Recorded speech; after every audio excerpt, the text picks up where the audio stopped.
We were the hip, slick, and cool guys. We gave everybody, all the squares, a hard time. I mean, you know, we were the kids who like sat across the street while the other kids were going to school. And I mean, like, cutting school wouldn't be fun if you didn't have wine and if you wasn't dropping reds. You know, I look forward to that. My life at some point back in those days became centered around getting loaded.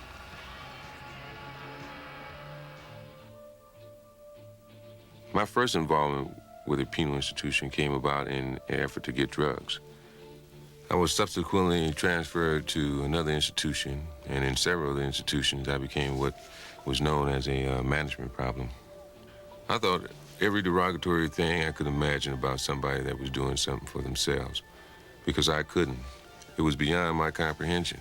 I mean, they used to call AA inside the institution. You would see all these people, you know, like they'd be just like the kids I used to see at school with their books in their hands.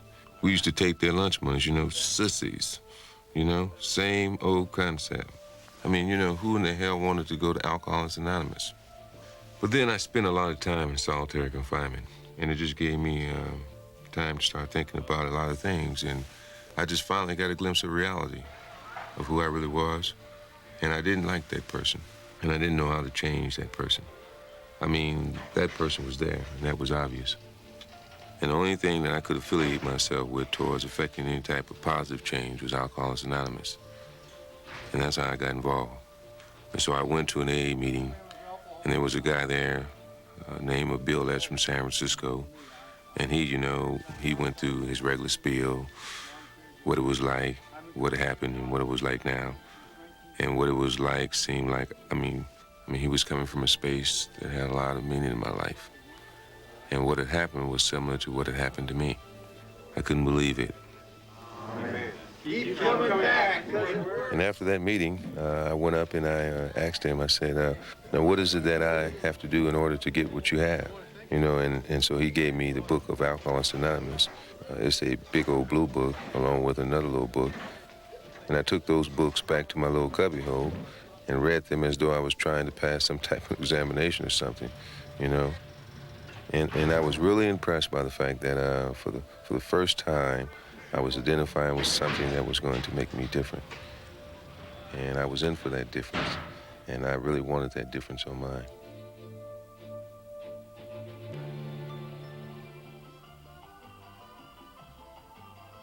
I was in an argument with this girl, and I was drunk, and she wanted me to give her the bottle, and I didn't want to give her the bottle, and she says, well, I chipped in to buy it.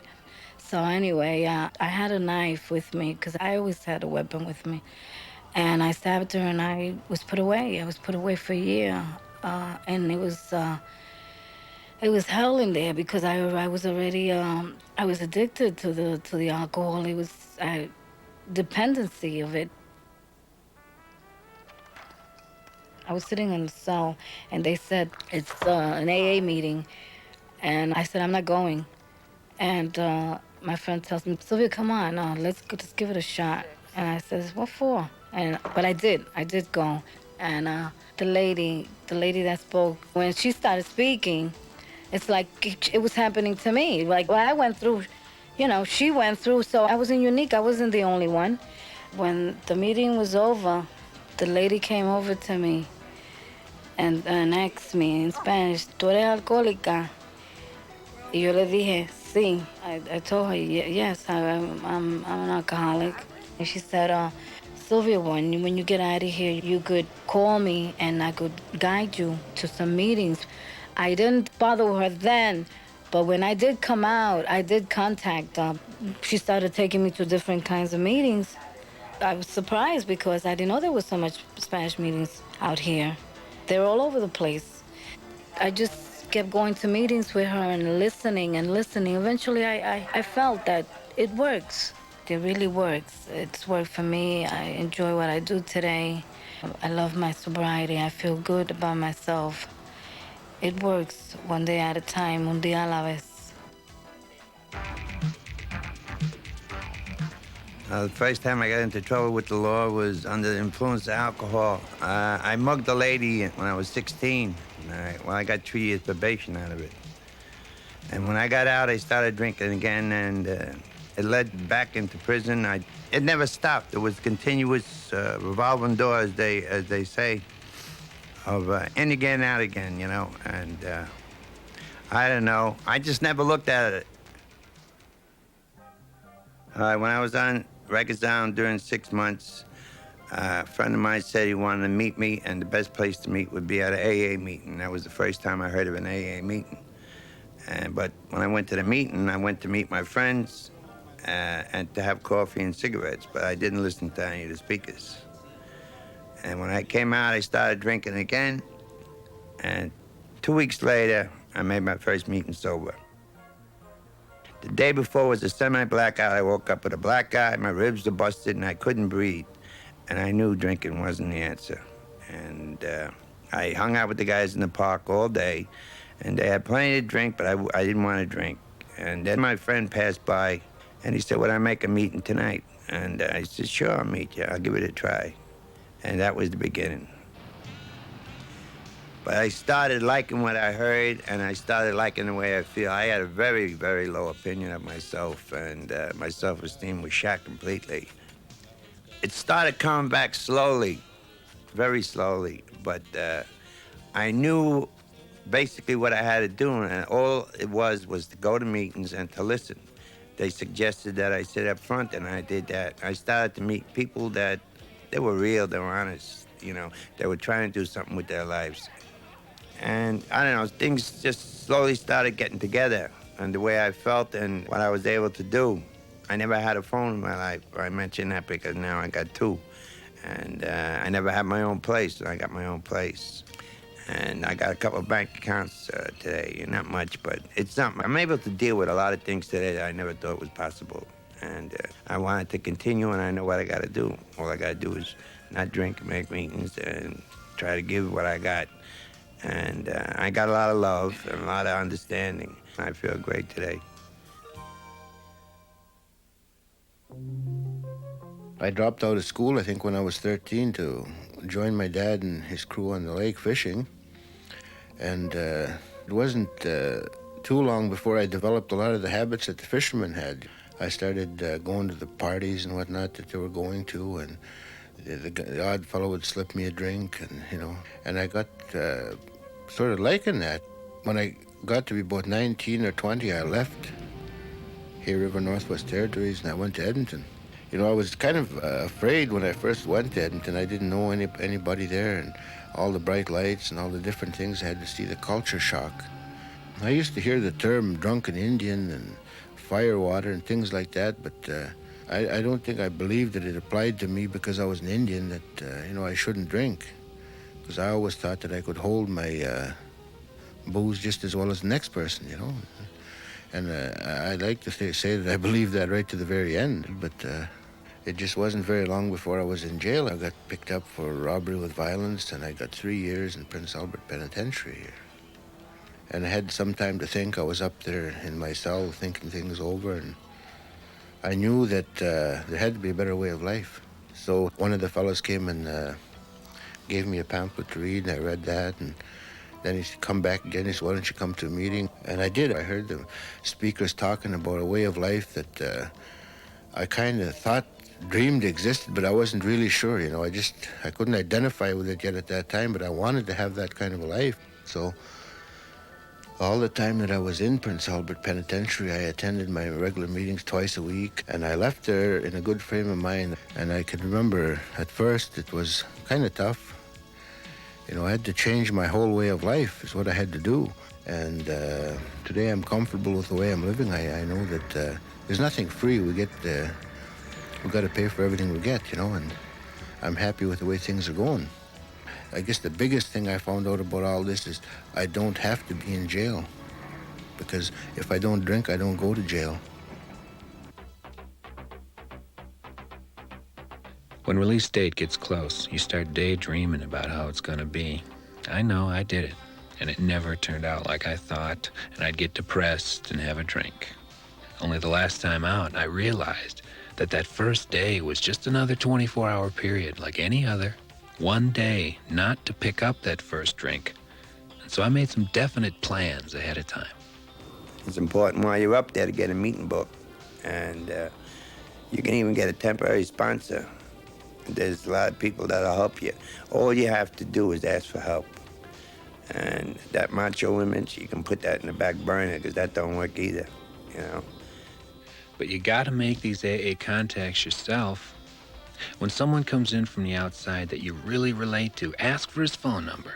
Ask someone to help you get the number of AA in the town where you'll be living. Find out how you can get someone to take you to a meeting your first day out. And write these numbers down in a book where they'll be easy to find. The first day out is a bitch. You say to yourself, I'm free now. I'm gonna do what I want. But I knew that if I took a drink, I might be back. So I remembered HALT.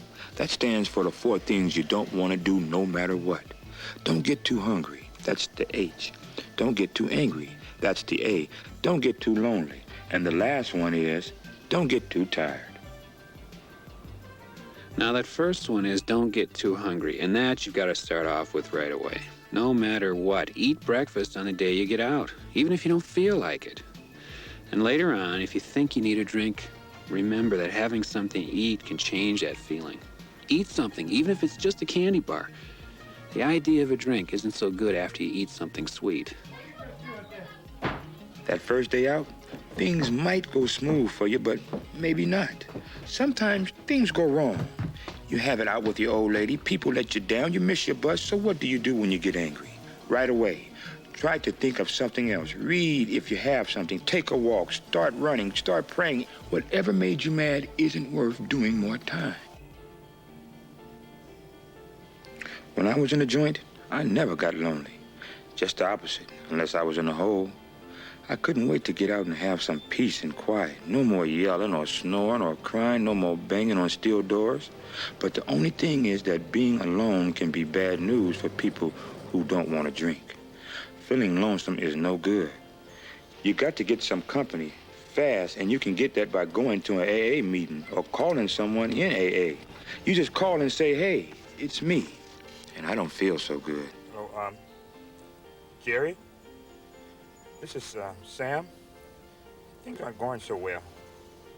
And if they're in AA, they're gonna understand. Then get yourself to a meeting and there'll be someone there you can talk to. The night before I got out, it was hard to sleep. I woke up and I was excited and I was scared. And later on, I was tired. But the last thing I wanted to do was sleep. Like I was out, man, I was free. But then I started thinking that a drink would pick me up, you know? So what I'm saying is, you don't want to let yourself get too tired. Take a nap, grab a few Z's. Just lie down, even if you can't sleep. So here's the trick. When you feel like a drink, think HALT. H-A-L-T. Don't get too hungry, angry, lonely, or tired. As soon as I take care of any one of these things, I feel better, and the idea of a drink goes away. But meetings are the most important thing, and that's the #1 suggestion when you leave any institution, to make a meeting that day and then do whatever you're going to do later. It seems to me and everyone else that the ones that make that meeting that first day, they somehow get a good foothold on it. Without that, a lot of them seem to fail, again and again and again. There's some other things I learned the hard way. It was important to change my old routine. If I was going to go meet someone, I made sure it wasn't in a bar. And I waited a couple of weeks before I went to a party. And I put off the sex part, too, for a while if I thought it meant taking a drink. And I tried to tell the truth, even about not wanting to drink and drug anymore. And by the way, some people have the wrong idea about what anonymous means. It doesn't mean you keep your membership a secret to people you know. It just means that you don't let them use your last name in a newspaper or on TV or something like that to draw attention to yourself or tell about other people in AA. Like that's their business. There's definitely misconceptions. They don't write letters of recommendations, which is okay. People in AA support the sobriety thing. They support like the spiritual growth type of thing. They're not really into subsidizing your way of living. And alcohol kills, it's legal. That's the kicker. Because it's legal, everybody thinks it's all right. I don't want no one to go through the things I went through. It's not necessary. And all it takes is going to meetings. It's that simple. If you're in jail, start now.